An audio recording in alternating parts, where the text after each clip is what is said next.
Hey everybody, welcome. My name is Swade, and this is going to be Game 3 of our Modern series.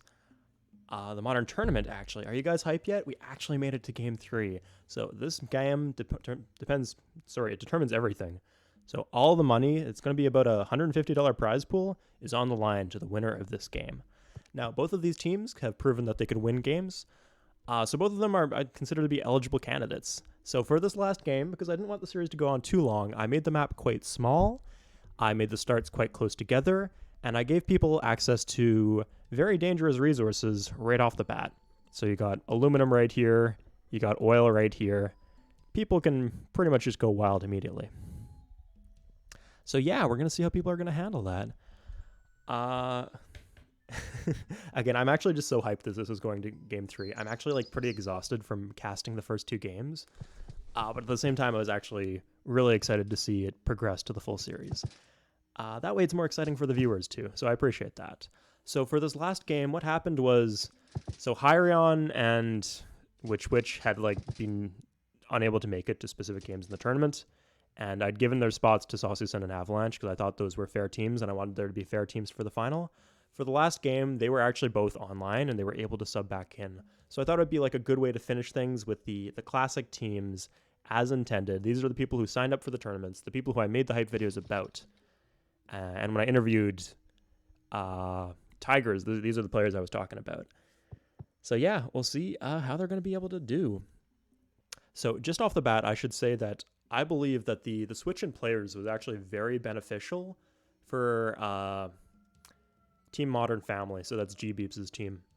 That's because Witch is, I mean, we had him pegged as like a tier 3 player, but he not only has he practiced, but I mean, he was supposed to be one of the stronger tier 3 players. He's practiced a lot, he's got a lot better, and he's had some good performances so far. Like that last game, before the tournament, we kind of talked about the potential for this team, Team G-Beeps, to be a triple carry threat, like a triple carry team. Sorry, a triple threat, triple carry team. And that's definitely panned out, at least from what we saw in previous games. So we'll see if he's going to be able to bring that performance into this game right now. So as I mentioned, the spawns are quite close together. 1, 2, 3, 4, 5, 6, 7, 8, 9. They are within bombing range of each other. So this should get pretty hyped pretty fast. And both are coastal. Okay. Crucially, Witch did send his early explorer up to scout this. So he's going to know what's up. They both have cows. Although Rico's either walking pretty far away for his second city, or he's planting somewhere garbage. Although he doesn't have a lot of good choices here. Oh, I guess here would be, yeah, if he just put it here, he gets the tobacco, the incense, and the oasis. He likes to rush drafts. No, he doesn't. You thinking of Daniel, maybe? Witch? Yeah, Witch didn't rush any drafts last game. Maybe in one game that Ironclad played with him that I don't remember, or I wasn't in. Okay, Hyrion going for... God. That was a bad spot. He should have walked to the coast to get the double whales. He's just going to get crushed here. This is basically a 2v3. Don't get your... don't get it twisted. That's how this is going to play out. He focused on roading here before irrigating the oasis. So this is actually a double mistake, because like in Future, we imported this over from Future. You get 2 food for irrigating desert. So irrigating the oasis is extra crucial. And it only takes 1 worker move, no matter what government you're in, as long as you're not in despotism. So I don't know why he wouldn't just do it. Anyway, yeah, he could have walked the second unit down to the cattle and the wheat. I guess that's what I had in mind when I designed the start. He didn't. He's going, coal zinc. I know. Maybe he can do something with those res. Yes, he will die.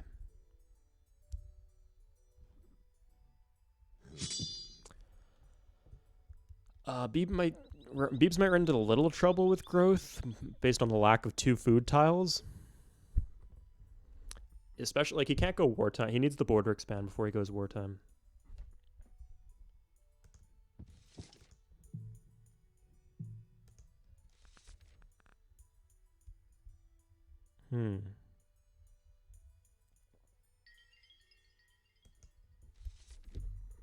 But yeah, he can just get out a boat, go land, at least take his second city.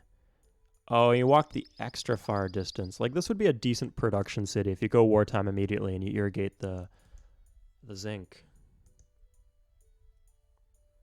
2 food, yeah. But, like, what's he gonna do? Like, rush out a fucking temple to get these? It's crap. And not even, like, a particularly good tile. Like, this is 2 food, 2 gold, 1 shield, which is not much better than this when irrigated. Until you get a harbor. So you need 2 buildings just to be able to, like, make decent use of these. This is a garbage city. And this is really going to cost him. So if he wanted to survive in this position, first he got around to irrigating the oasis. That's key. Plant your second city near the bonus food. This is going to be a good, like, if you just put it right here, it's not coastal. It's one off the coast, which is not great, but a ton of production and a ton of food there. And then if you need to, you can just go a quick wartime and then rush out some partisans and some militia.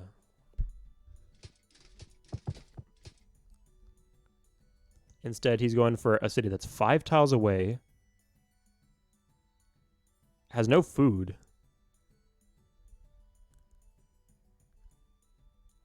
and doesn't even get him. He can't even use the irrigated zinc tile. Aye.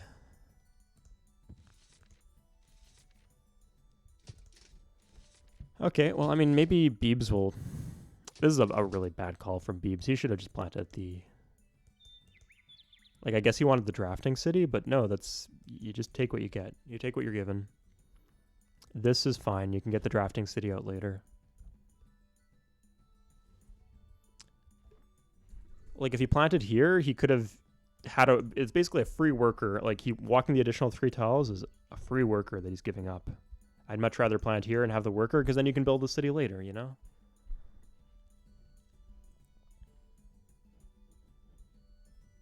And an early barbecue. Okay. I don't know why he's routing south. He needs to get to drafting size as soon as possible. Like, it's like an explorer convention right here. He knows the enemies can see him and know exactly what he's doing. Yeah, like, Beebs is going to need to fill in these gaps later. He's going to need to plant a city here just to get the oil. That or, like, a culture building. And with this land, culture buildings are not the greatest choice. So I would have just gone with this and gone for the fast start.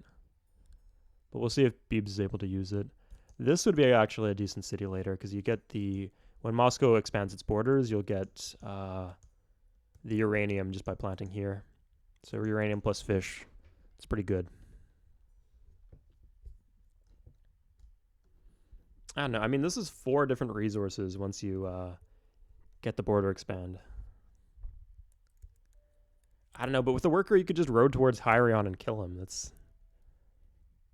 brilliant. Anyway, let's see how things are evolving on this front. Rico's going for the early militia. Is he going for, like, a rush strat? I think it's going to be too late. If he had the galleon out now, it would have been early enough, but no.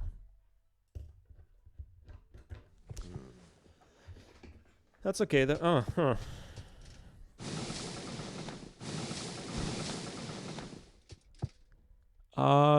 looks like Hoffman went early wartime to rush out the frigate.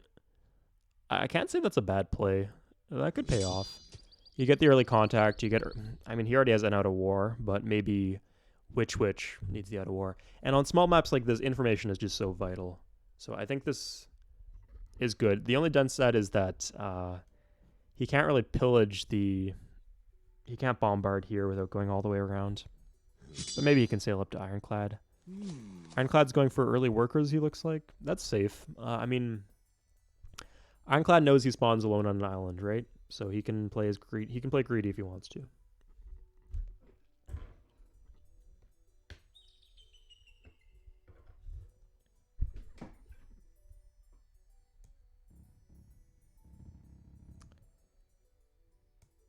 But yeah. Okay, let's see what kind of buildings Russia went for. Oh, he has an early harbor. Is that a sign that he went order?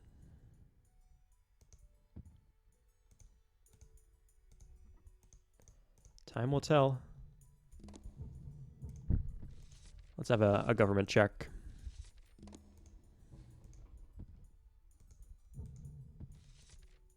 So China is moderation. Germany order again. Oh, okay. Did he pop? Okay, he got Boston out. I mean, at this point, he can just lose New York, and that's fine. He's not dead in the water. And this is a good place to put Boston. And he microed his growth properly, it seems. And I think he would have got growth capped if he didn't do that. So yeah, there are a lot of reasons why that was a good play.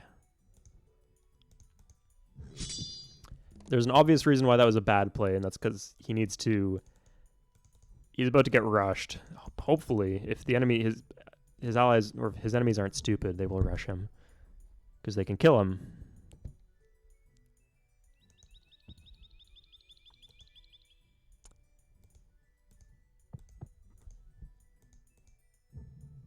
Yeah, he must have gone for the settler. He's going for another settler. Okay, he will die.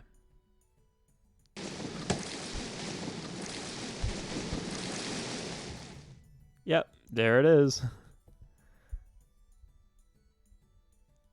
Yeah, you have the information in front of you, you know? If you have the information, you have to use the information. And if your information is, I'm surrounded by the two scary players on the enemy team, your information, like, he could be, if he didn't have that settler out, he could be size 6 right now. He grows to size 7, he drafts, he's fine. He can go wartime, get some quick partisans out, he can counter this rush, and the fact that he committed resources into this rush will have slowed down the Indians.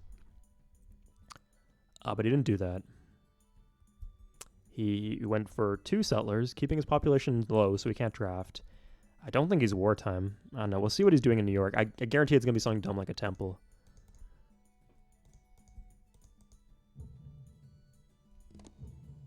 Yeah, he's using the food tile. Okay, militia's the correct... He should have just irrigated. Oh my god.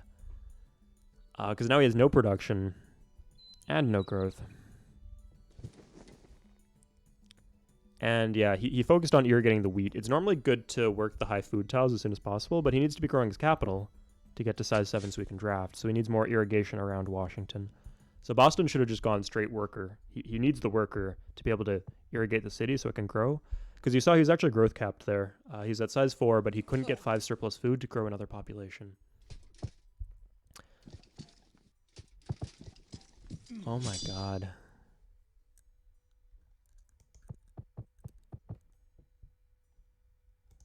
Two, 3, 4. I mean, I guess this reflects kind of... His king is almost trapped too. Yeah, his king is straight up trapped.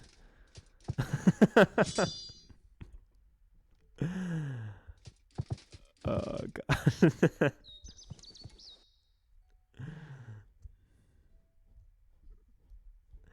Okay, yeah. I wouldn't say that this doesn't reflect poorly on High Rand at all. This reflects poorly on Ironclad. Because one of the disadvantages... I mean, of course, Ironclad is a crazy skilled player. But his disadvantage is knowledge of the mod, communication with other players, and yeah, just training his team, basically. As team captain, that's what he's supposed to do. He's supposed to train his team so his team gets good. And he didn't spend time training Hyrion.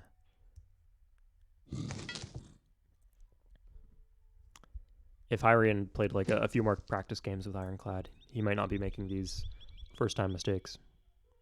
And he's played some modern, but oh god, this is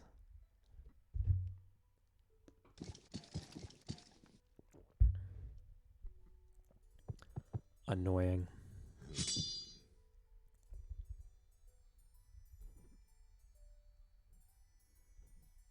Like, even even if he did have Washington to size 7, Washington had started to draft, what would be the point of the city? I guess to secure the aluminum?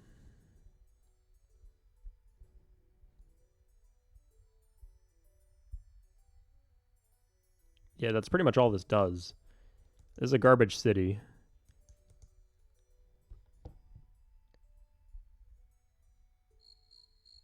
Yeah.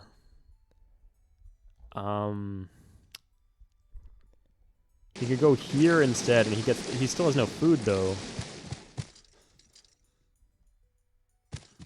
Yeah.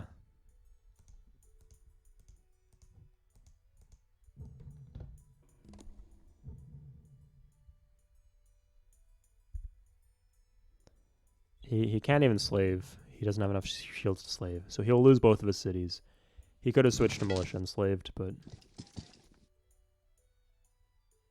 okay. So he has lost 2 cities, and because he didn't get his king in his, if you're in that situation, you should probably just leave the game.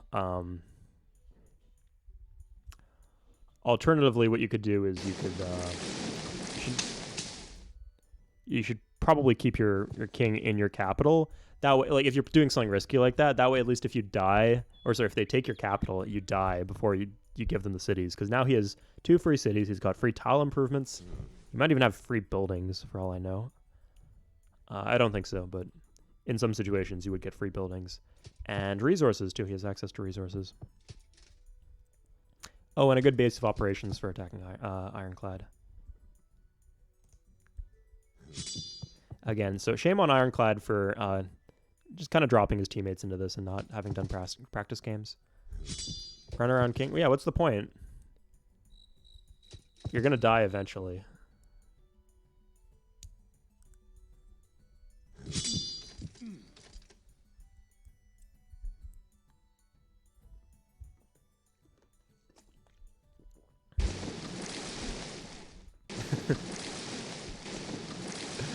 I don't know. Like, this is a cash prize tournament, right? Like, I don't know if you guys have heard of the Bong Cloud opening for chess. The idea is you basically take your king to the center of the map as soon as possible. Yeah, like imagine you did a Bong Cloud opening in like a professional paid chess tournament. That would be pretty much equivalent to what's happening here.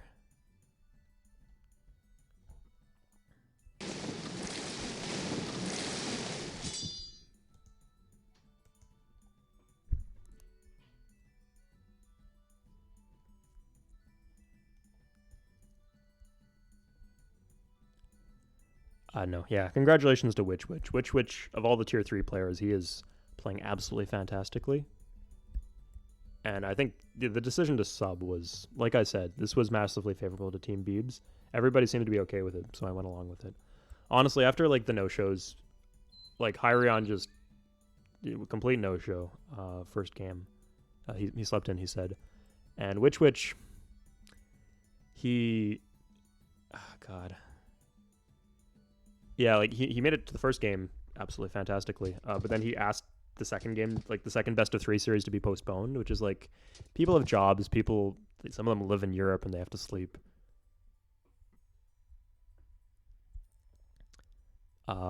It's either like you shouldn't commit to the tournament, or if you do commit to the tournament, you shouldn't commit to other plans.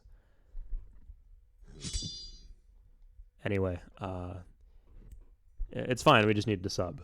And like, yeah, like I was fine as long as they're not like, they don't feel like entitled to a spot in the tournament after having no-showed, because the no-show does set things bad for everyone.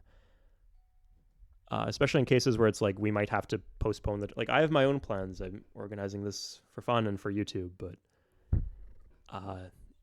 if you force people to do substitutes or delay the tournament, it can inconvenience everybody, basically. Anyway, but they were both online at the same time. I think Avalanche kind of wanted to break to go play Future, so we just had to let them play. And yeah, Witch Witch is crushing.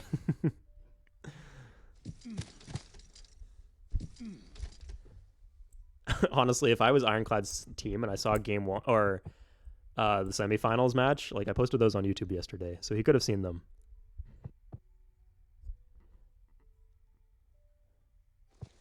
Yeah, I guess Hyran might want to keep himself alive to provide world maps or gold to his team.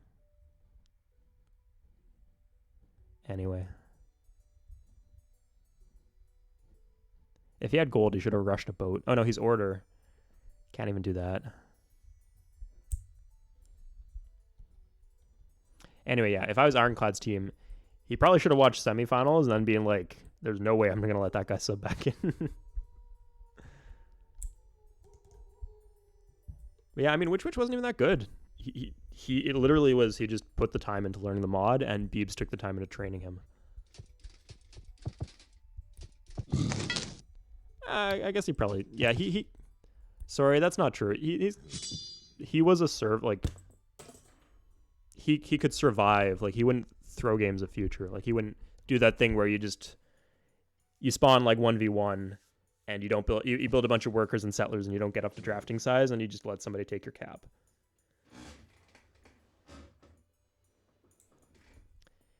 He wouldn't do that, which, I mean, yeah, like I could say for certain he wouldn't, Witch wouldn't do that even before the tournament, even before the training, which I guess with some of the other players like Fluff and Hyrion, I didn't expect them to do that, but they might have, you know, it's a possibility because I haven't seen them play that much.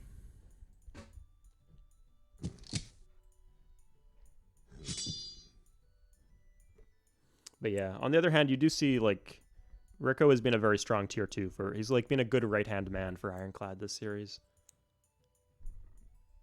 So that was why we said it was so good when Beebs drew Witch. Like, we generally thought that the Hoffman Witch combo would be quite strong.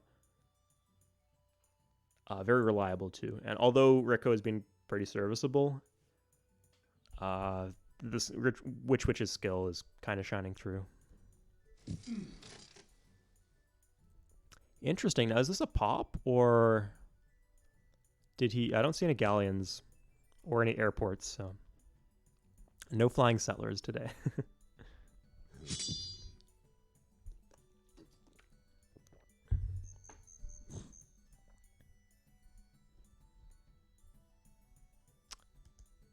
Oh, okay. Honestly, I say probably go for the barbarian first.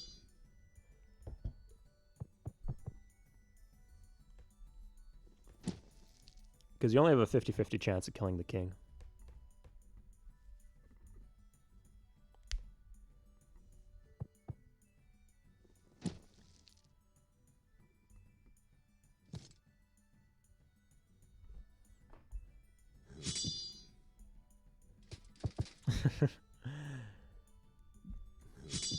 I mean, you don't lose any gold when you die.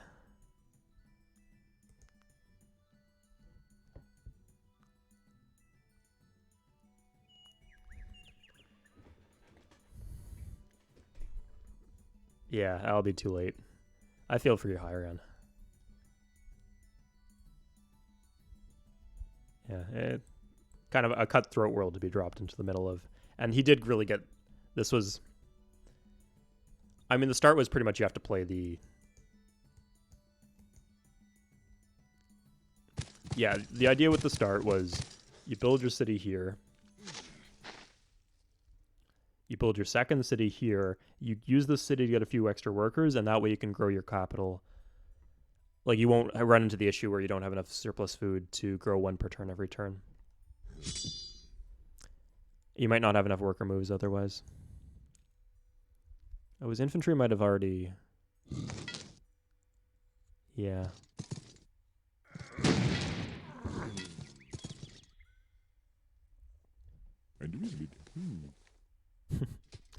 I don't think I've ever heard that Gandhi noise before. As if they coded custom audio files for all the kings. Okay, so you might see something come out here. Ah, looks like he's going for a rush with artillery.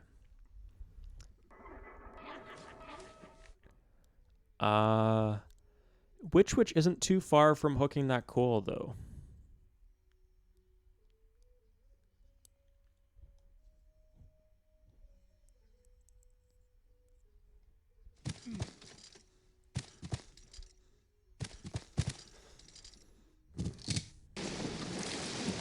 All right, okay, let's do a vibe check.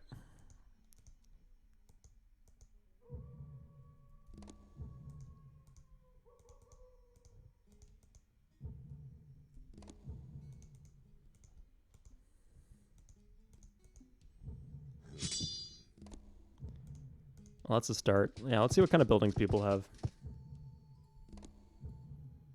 Marketplace Bank. Yeah, that's a good start.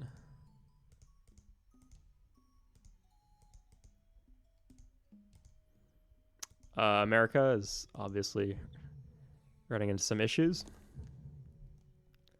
Jesus, yeah, this is Beebs for you. Offshore, stock exchange, harbor, temple. And now he's going for settlers.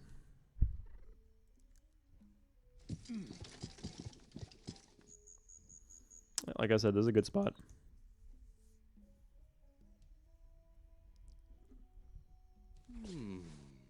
I know. I think you should go for the cities first,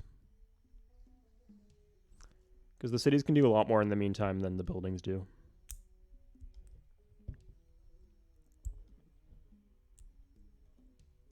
Hunting down king with fucking cavalry.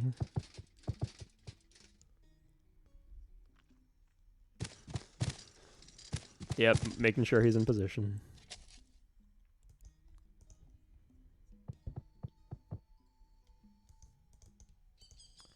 Okay, he's dropping the artillery here, actually.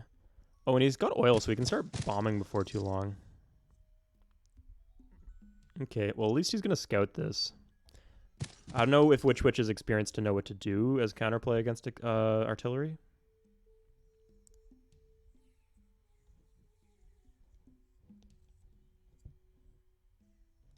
Looks like he's just getting an out of war here. So an out of war is what you call it when you exit wartime.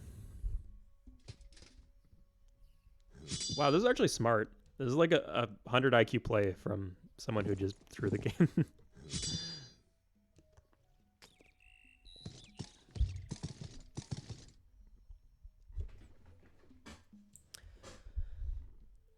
So by guarding this tile, it means that the partisans can't attack the king, because you can't attack twice.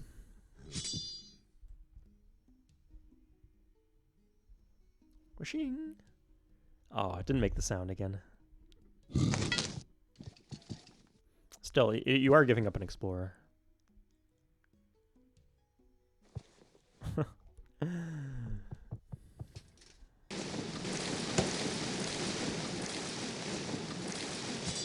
Yes, for obvious reasons. That would be toxic.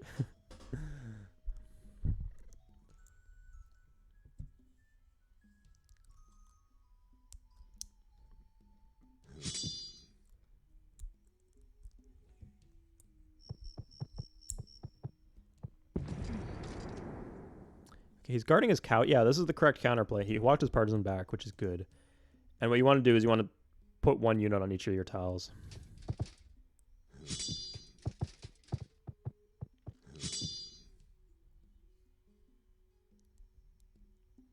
Well, the two of those still around.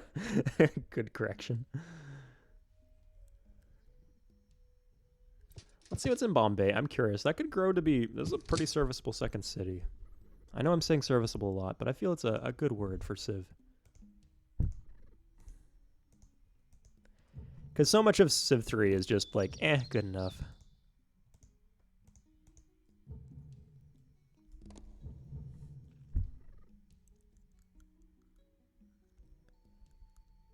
So we can march one tile forward and then hit basically these two tiles. So he can crater more tiles if he does that, but that puts himself at risk.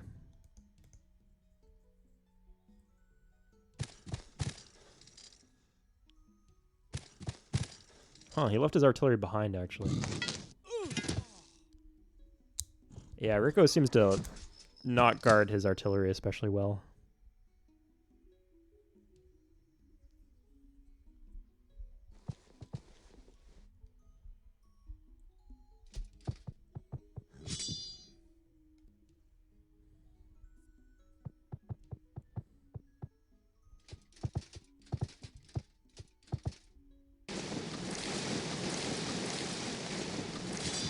Oh, there it is. Gonna go for round 2? Come on, do it. So he's unfortified. So 3 times 1.25 is... Yeah, it's actually not great odds. It's like 33% chance or something of killing the king. Oh, with the cavalry, though, that goes way up.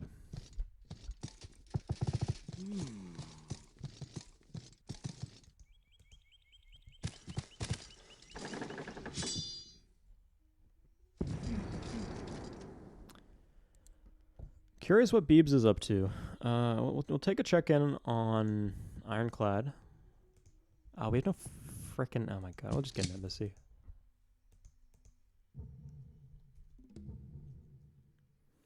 Yeah, so he is missing the stock exchange. He has the cathedral, so he's drafting a bit, I imagine.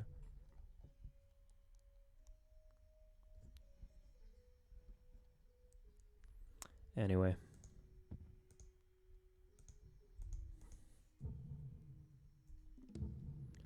And, okay, yeah, Hoffman's working on finishing off that stock exchange. Oh, he sees it. Don't attack. Yeah, there's defensive bombard. You can't attack now. Pull back. Okay, good. You pushed him off.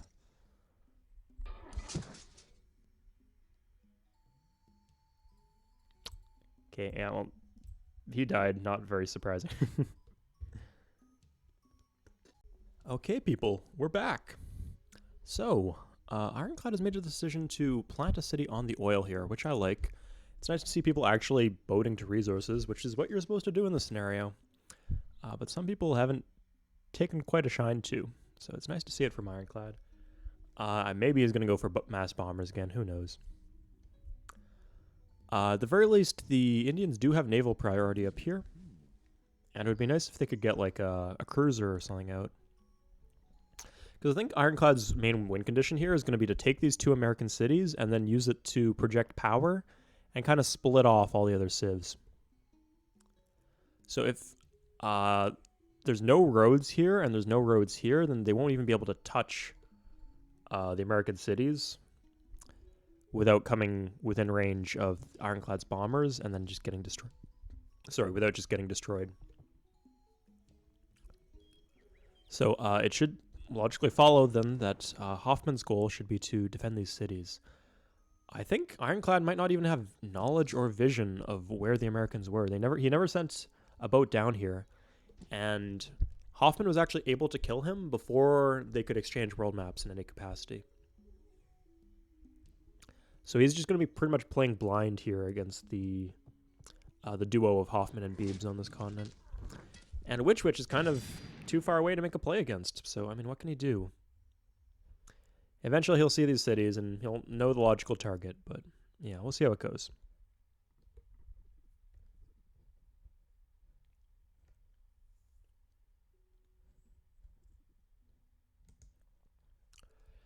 I think Hoffman didn't quite get maps of... Yeah, just chilling boat to boat. He didn't quite get maps of Ironclad, but he did... he knows where the coastline is. He knows generally where Ironclad is situated and where his cities are. Even if he doesn't know like the details of what resources does Ironclad have, how good is his land, that kind of thing. Did he just use a cruise missile to sink an empty galleon? Grats.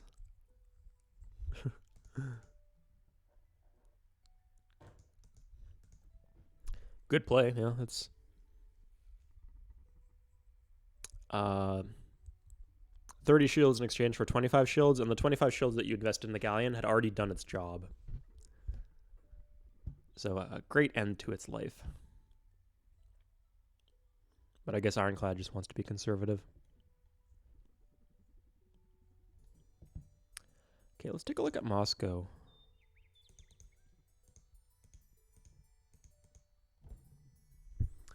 He still hasn't hooked the oil. The triple shield from the wartime offshore platform whale here is quite good.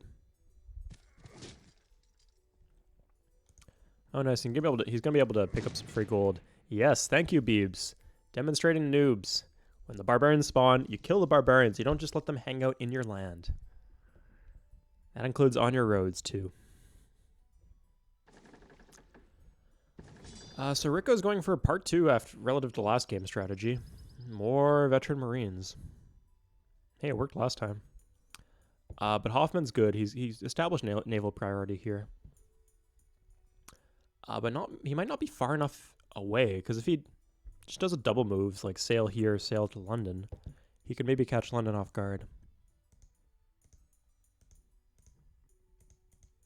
So what's he got in London? One Tau. One partisan. Come on, Witch. If this is the 2v2, it's going to be a long game. You got to stay alive in this one. I'm really counting on you, man.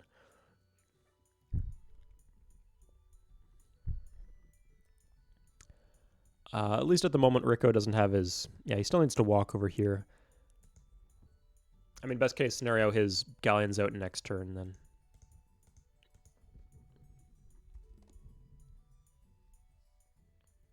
Okay, he's not even close to the galleon.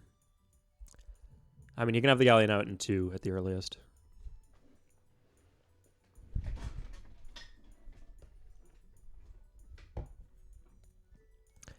The threat from the artillery has been completely neutralized.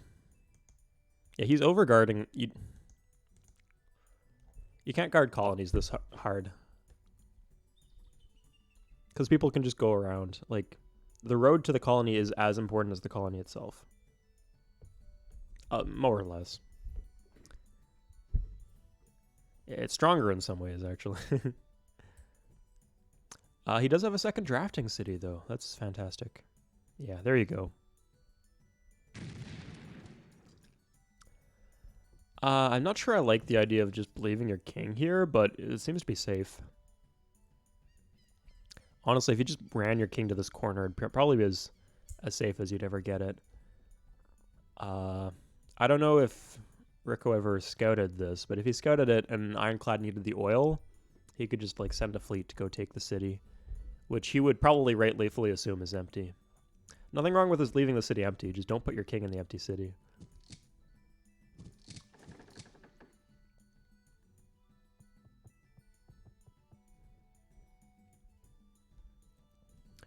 Damn, Ironclad's gonna max out on this island, it looks like.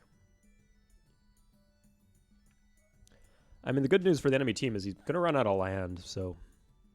Best he can do is 8. He's got 8 cities now, he can maybe get 10.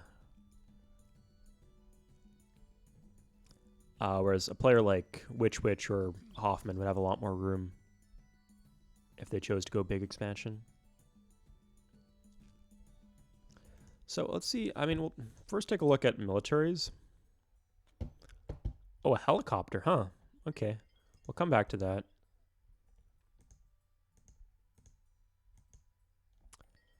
Russia going for nuclear sub. That's a good idea. Control the seas. And England also has a nuclear sub. Ah, smart. 1, 2, 3, 4, 5, 6, 7, 8. What's the range on a helicopter?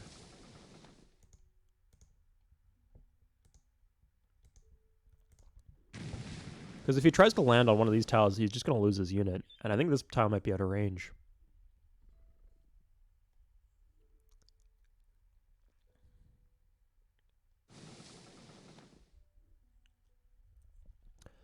But this is fundamentally a quite interesting strategy from the Germans. Nice. Okay, good job here. But this is a good strategy from the Germans. Like, you put the artillery here, and that kind of draws out the units to go address the threat. And from there, you can simply sneak around back and attack the city, which is probably not quite as well defended. I don't like this. Put your units in your city, man. There's no reason to just be out in the map doing nothing when you're playing a mode where everybody has such high mobility. Okay, at least he has a slightly stronger unit in his capital now. Which.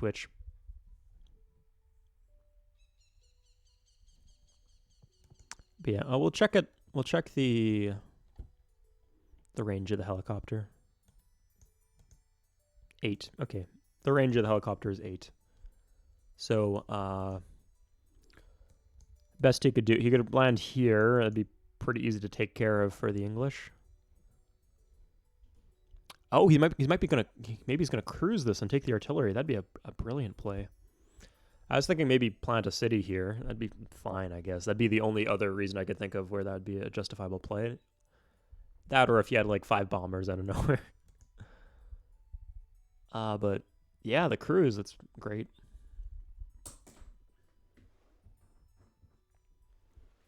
Because, I mean, artillery costs like a little less than a sub-cruise, so you're basically getting your money back when you take the artillery. Plus, you take the artillery away from the enemy. Plus, you kill the enemy's partisans, too. So lots of perks to that. I like how there's somebody in this tournament, though. I respect Rico, because I like how there's somebody in this tournament playing the more aggressive order style. I like to play order a little differently, but the fundamentals of you gotta rush early, he's really sticking to.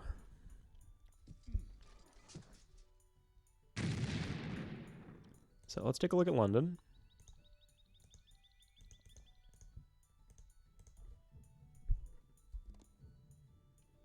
Yeah, he's got a fighter. He could start bombing this, but then, I mean, he'd honestly be better off bombing like these tiles. Russia on the Indians. Oh, it's just not out of war. Okay, Beeb's finally going for some more cities. He's really focusing on growing St. Petersburg. I hope he has a granary there. Okay, yeah, just the temple and the granary and the worker moves too. There's a lot of worker moves being invested, but I think it's paying off. This is like I think this is the right way to invest in the city.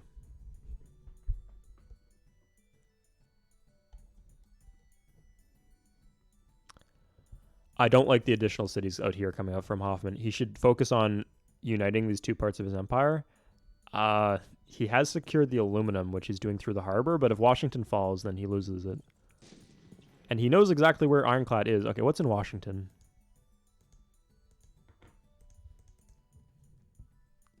Oh, fuck off.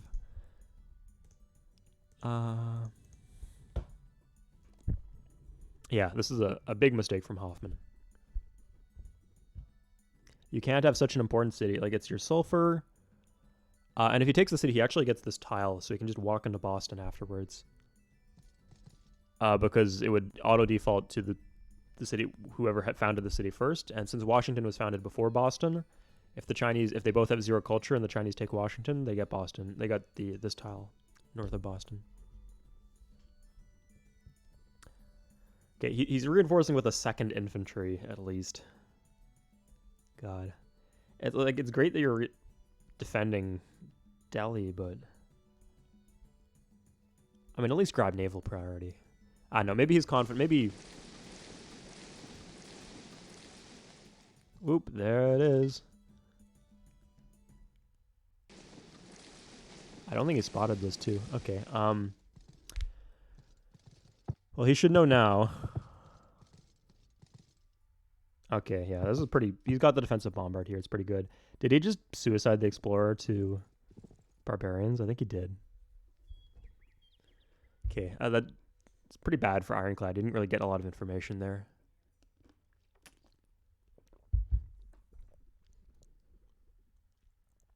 He can be a pain with his infantry, but I think Beebs is in position to guard the colony.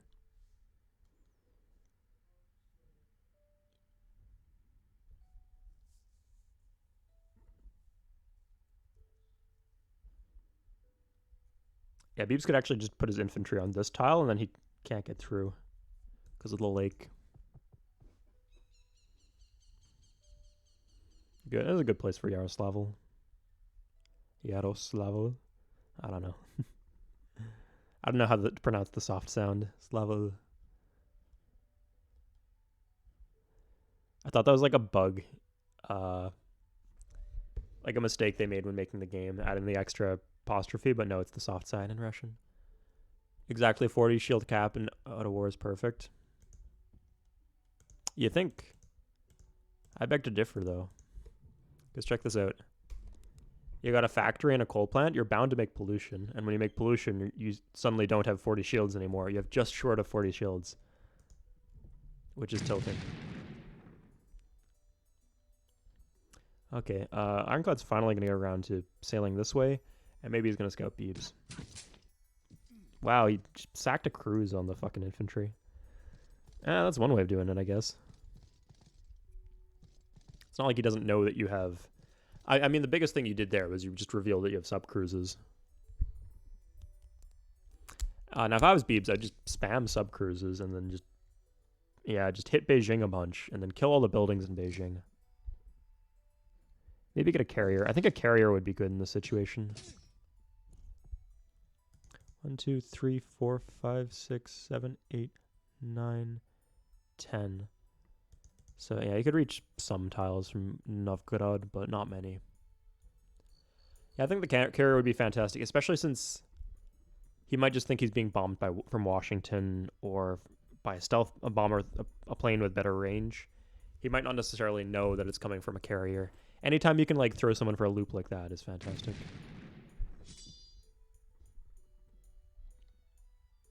Okay. It looks like he did make the play to take the artillery. Good for him.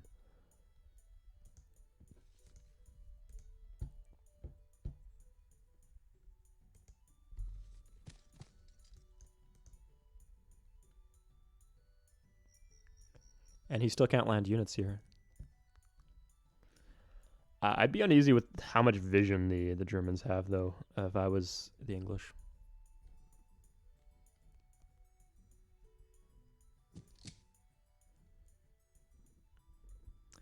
Anyway, we'll take a look at... Oh my god, China. I'm just going to keep on doing it. Like, fuck you. Like, sorry. That's a bit mean. Screw you.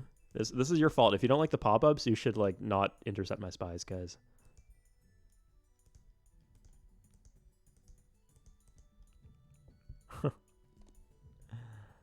Yeah, he's got hospitals not doing any good. He has no factory. Beebs has factory plus coal plant. He's getting 29 shields per turn in wartime.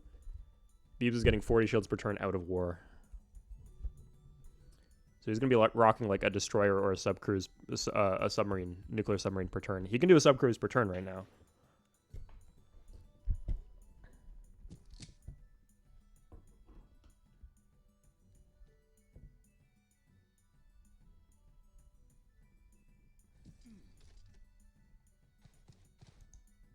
Oh, okay. His road's cut. If he tries to attack here... Oh, he actually might get the artillery. Yeah, good call. Nice. Good retreat. So the reason for that is the way defensive bombard works is like 2 rounds of combat have to go through before the defensive bombard kicks in. So in 2 rounds of combat, the Marine will, on average, deal 2 damage to the partisan, probably. So the Marine will win combat. It will take the artillery. The Marine will probably die to the defensive bombard from the artillery, but he still gets the artillery.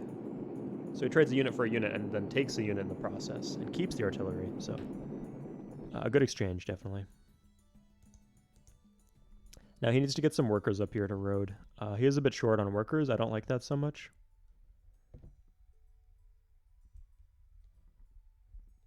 He actually would really benefit from zinc, I think. So if his teammates could pass him that'd be spectacular. Nice, free gold for the Indians. They're still not really defending this, but yeah.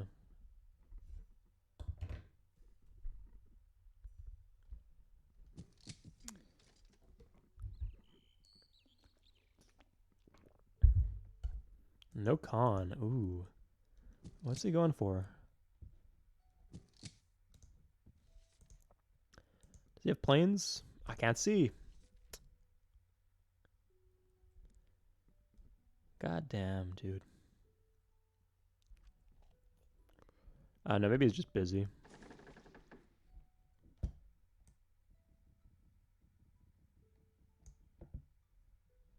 I think he got his boat out okay. He could just reload the boat. Yeah, I think that's what he's going to do. Is just going to drop off more units. Like, hey, I baited a cruise out of him. I'll trade draft for cruise. I'll do it again. But I think Beebs has a nuclear submarine around here.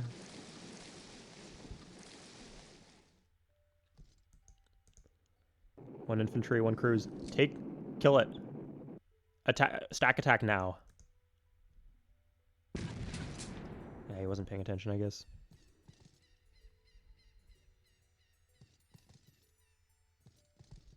What the fuck?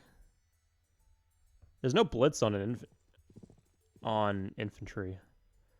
Oh, this is funny. You can actually retake Washington. But yeah, this is exactly what I said would happen. And it happened. Beebs is almost in position to retake Washington. I think Ironclad's caught off guard here. It's like, I didn't commit to this attack enough.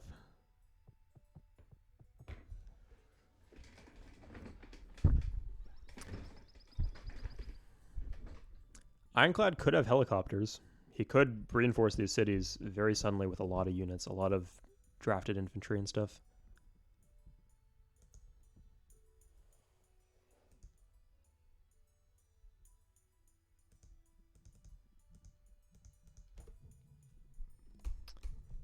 God damn.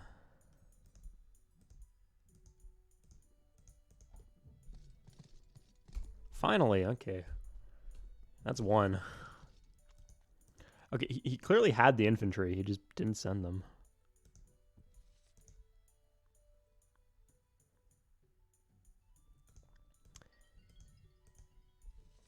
And he can, like... If I was him, I'd, like, rush a draft in Calcutta and set the rally point to behind Calcutta. Yeah, here come the planes. I don't know how many planes that is, but... Yeah. Beebs, are you going to react to this? No? Okay, Beebs has cruises at least. He can probably pretty comfortably cruise Washington. Yeah, so I'd rush a cruise missile and set the rally point here so that it doesn't accidentally get taken by the infantry, and then start a turn. Oh, he's doing an end of turn move. Ooh, German paratroopers. Wow. The Empire strikes back. He lost his planes.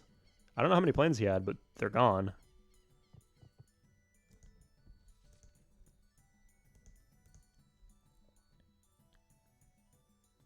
Okay, yeah, we want to do embassy against China.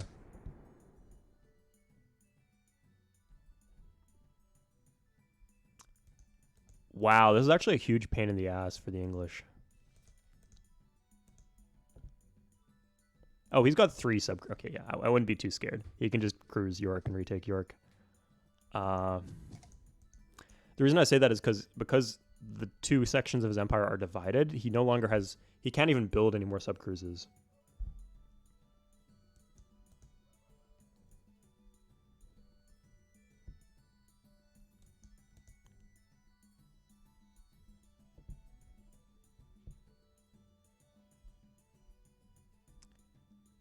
What? Holy shit. Okay, I guess the sub-cruises were on a nuclear submarine.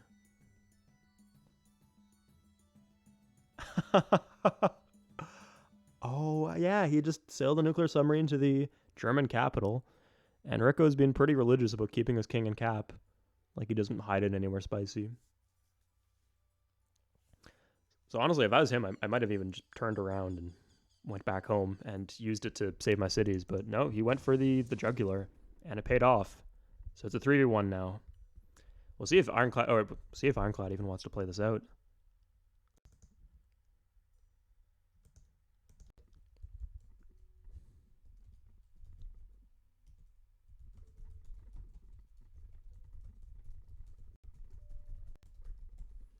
Yeah, because all of his teammates are dead, so he can't even get... The only way he can exit wartime is if he kills somebody. So he's never going to get a factory. Hello, everybody, and welcome to the post-match interview with the winning team, as Team Modern Family from our Modern tournament. So, hello, everybody. Hello. Hey.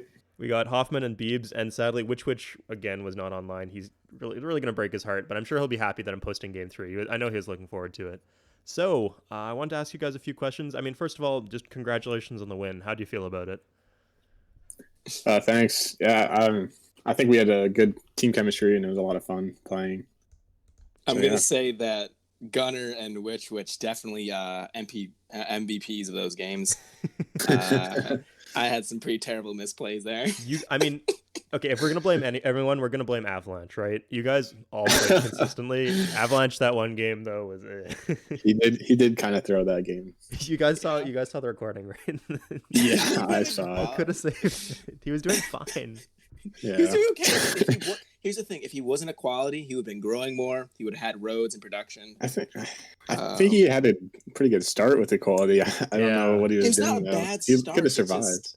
With moderation, he had so much to grow with. Even bad cities were okay because he could improve tiles. I mean, there's a separate conversation about him not playing, him playing for fun, but I don't think that wasn't what killed him. Definitely. Yeah, it's whatever. Anyway, yeah. Even though, I mean, you did some good plays against Ironclad game 1, Hoffman. And the kill against Hyrion in game 3, of course, that was essential. Yeah, I felt bad about that. Yeah, I was kind of. It was like a long. I wanted to talk about this too, but this is like a long day, and I was kind of not mean, but too hard on him after, because this is his first game of the tournament, right? Yeah, and I was like being like, you need to grow, you need to draft, you shouldn't be building the settler, you definitely shouldn't be building 2 settlers, and then the thing I said would happen happened. I don't think he scouted me, and he didn't even scout. He might not have scouted Gunner, so. Okay. Yeah, he definitely did not explore over by me. I didn't see the explorer. I didn't do anything. Too close to me. So that's one thing I wanted to talk about. How did you guys feel like a best of 3 series? Were you able to hold on okay, or did the tilt or the whatever take into play after a while? I was tired. I definitely felt like it was pretty long, and tiring. Like towards the end when Ironclad didn't want to give up and it was 3v1, I was like, oh my god. Okay, yeah, we actually cut that from the game. We replaced it with this interview because I think this interview is more interesting than watching Ironclad try to 1v3. Yeah, oh my god. Yeah. I mean, I don't blame him, I guess, but at the same time, it might have gone somewhere. It didn't. Like, you cruised all his planes like 3 times in a row, so even though you guys couldn't retake those American cities, it just didn't matter. Yeah, Hoffman was like talking about him getting bombed, so I was like, okay, I'll just kill all his planes for him. Yeah. Stall it out, I guess. But personally, from a casting perspective, it was exhausting too. Like, I remember after game 2, it was like, oh my god, I have to do one more. Yeah, I can imagine. But at least like the map was pretty small for game 3, so you guys made plays fast, which I appreciate. Yeah, that was good. So yeah, best of 3, definitely like a bit of an endurance test. I would never want to do that for a QC tournament if it's QC. Oh my god, it'd be like QC would be rough. Straight. Yeah, I can. I'm tired after one game of QC. Yeah, especially playing against like Ironclad or something. Oh my god, or players like Gata who just have so much military. So yeah, awesome. The exhaustion was definitely a factor. I also want to talk about like. It seemed like people had kind of figured out the meta by the time the finals started, if not the tournament itself. Could you guys tell me a bit about that? I'm going to say that the meta really is Go Moderation, which is going to be called Tradition soon. Just because your gold production is great. You have cheap factory additions, and it just felt stronger than a lot of the other options. And the flexibility too. And then order, if you're really close to someone, just to rush them down. So is this something you guys like talked about that like, hey, we've analyzed the games and we think this is best, or is it just something people kind of settled into? I think we talked about it. We did talk about it. More so if it was like Pangea and you were like C5 in the middle of the map and didn't have, like great growing land, I guess, and you could like go order and just try to like rush someone. But I think all 3 of us were pretty comfortable with moderation, and most of the like land scenarios we just felt like more comfortable going with moderation. So one thing I thought might have been a factor is, I mean, moderation is, or what is now Tradition, is modeled after Republic in Future. So I thought maybe the old Future players would be most comfortable with moderation. But the old Future players were actually the people who are like experimenting with equality and order. So it's interesting. Yeah, you guys. Yeah, I think equality would be fun to play with, but I don't know. I'm not a huge fan of the 2-turn roads and having to reinforce with airports and stuff. I don't know. 2-turn I didn't roads practice enough with that kind of stuff to get it fun. down. Really, I feel like. So yeah, with the new patch, it's buffed. So we'll see what we can do with it. Yeah, I'm definitely willing to try it out. Quality's gonna be the new OP government. I'm calling. I'm excited to see. I'm excited to see that. It's definitely buffed relative to the other governments. We'll see whether it's enough to make it playable. Airdrop a city, put in units, attack them, turn 12.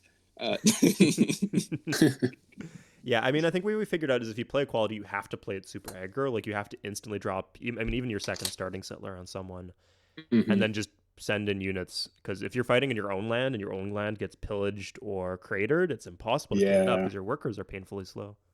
Right. I think a really good strategy with equality might be just rushing like paratroopers if you have the resources, because you have airports in every city, so it'd be easy to true. airdrop Yeah, on you people. can have complete map control. Right. Yeah. That and planes, because you get the veteran planes because all your cities have airports.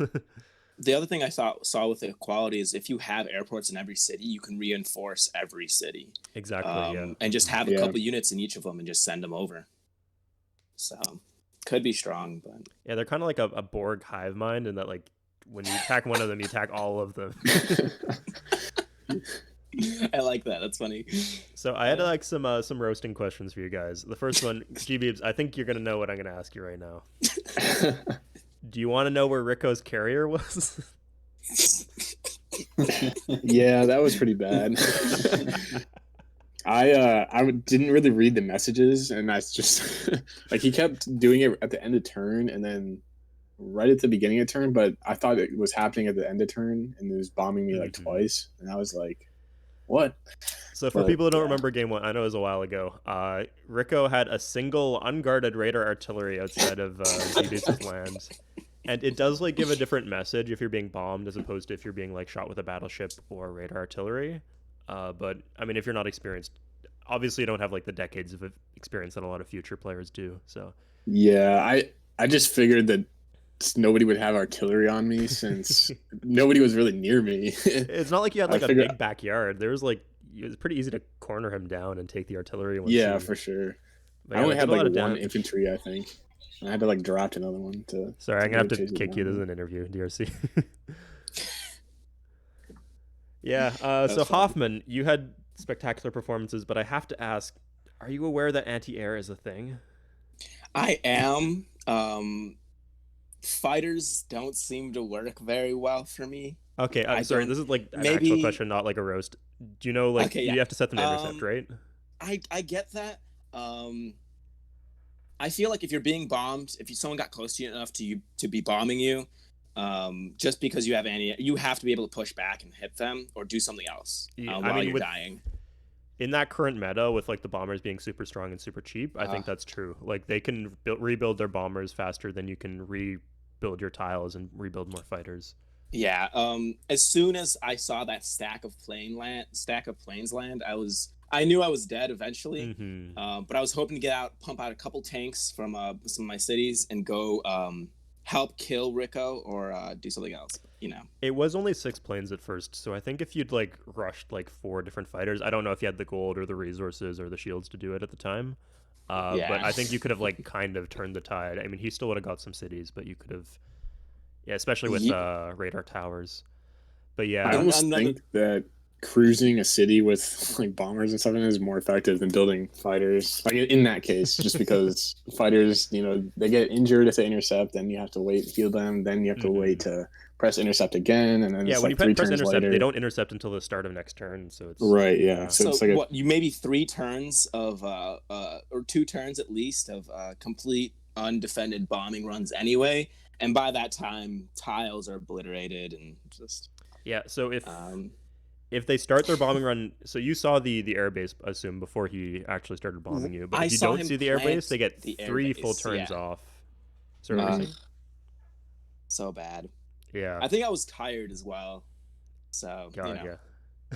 It had like been a long second game, like by the time we even reached that point. It was kind of a miracle you guys killed Saucy like that. Yeah. I mean, cheers to both of you guys for making every game competitive. Oh, we tried our best. And Ironclad too.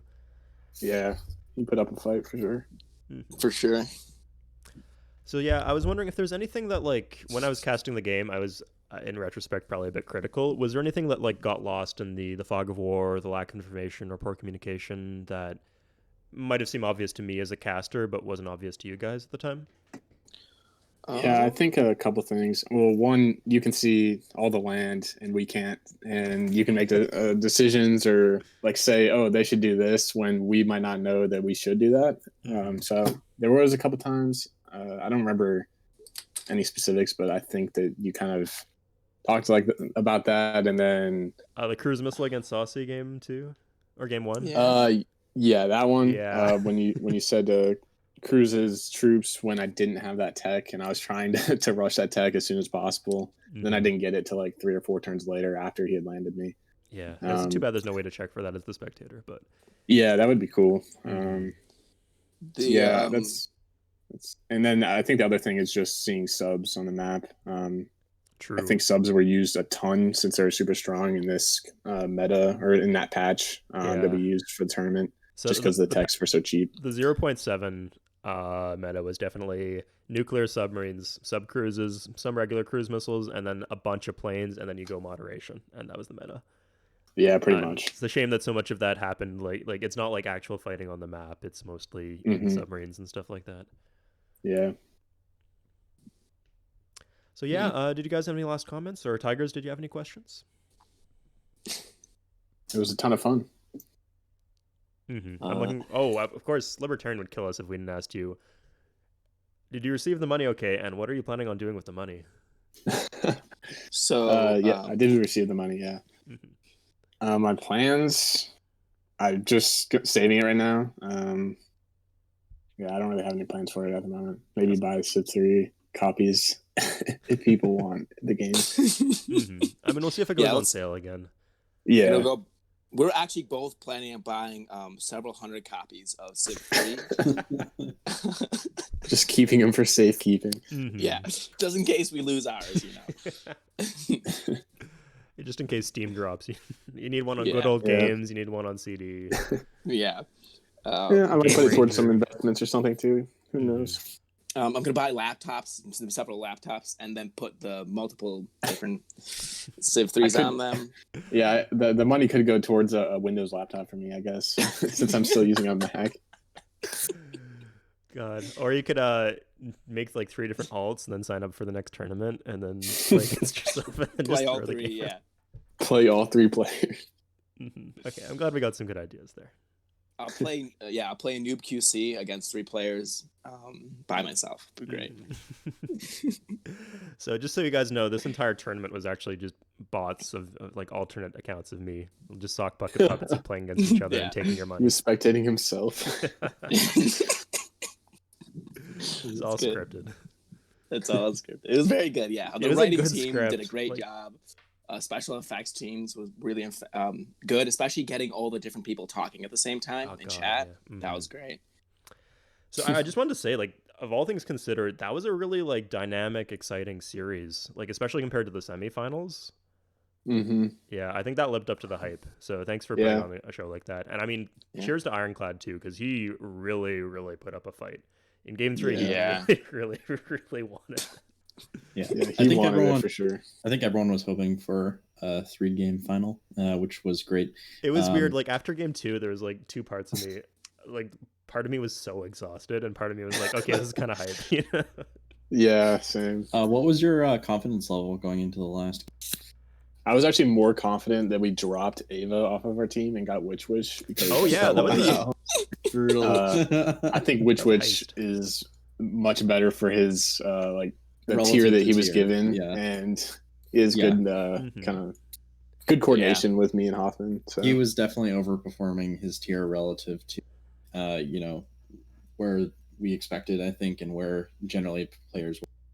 Yeah, he was competing with Rico while Hiron didn't really. I don't think Hiron is familiar enough with the scenario. Yeah, he'd played it a few times, but I don't think he'd ever had like early pressure like that, so he didn't really know what to do. He was in a tough spot. So you guys felt pretty good going to the last game? Yeah, I Yeah. felt pretty good. Well, I mean, Ava doesn't do voice comms, so I bet like it would have been a relief to have like all 3 people on voice comms on the same page. Yeah, I would have yelled at Yeah. him to not pick equality, but hey. Yeah, we actually didn't have any voice comms the second game. I don't know. Like me and Yeah. Hoffman didn't talk at all. Related, unrelated? Who's to say? Well, who knows? But yeah, I mean, we had an expression in the old ladder days that like 2/3 of the time, the team with a plan is the team that wins. So having voice Mhm. comms and being able to like you executed both your plans on the kills early game to perfection, Yeah. and that's what won you the game. So I'll say that Definitely. the first game definitely because Gunner was able to spy on Ironclad and find his cities, and I was trying to cruise his king so much. yeah, God. he at the end there he's like hiding his king under like 5 or a dozen different flags or something. So- Yeah, I know. Yeah. I watched the game. So ridiculous. All right. well, So yeah, thanks for agreeing to the interview, guys, and congratulations again. And I look forward to the next tournament. yeah. Thank Thank you. you. And thanks again to Tigers to helping manage the tournament and for doing the co-cast. Yeah, Yeah, absolutely. Looking forward to doing some more. Great. yeah. We'll love to see it.